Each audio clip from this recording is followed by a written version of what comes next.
he just couldn't accept it, and the president said, okay, he asked me for my recommendation. And I said, we have to continue in this path of correcting all the errors of before. And part of that is strengthening the institutions. My recommendation was that we have to strengthen the institution, that the institution must be protected. O ito na mga kabunyog, nagpa-interview na si Secretary of Interior and Local Government Jun Vic Rimulya. Inamin niya na talagang siya ang nagrekomenda kay PBBM. Tinanong daw siya ni PBBM, anong rekomendasyon mo sa problema na yan sa PNP at ng NAPOLCO?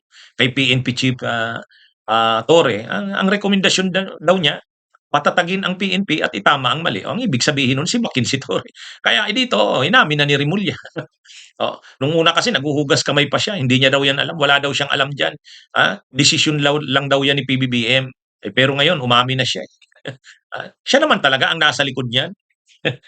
Anyway, mabuti na yung umamin siya.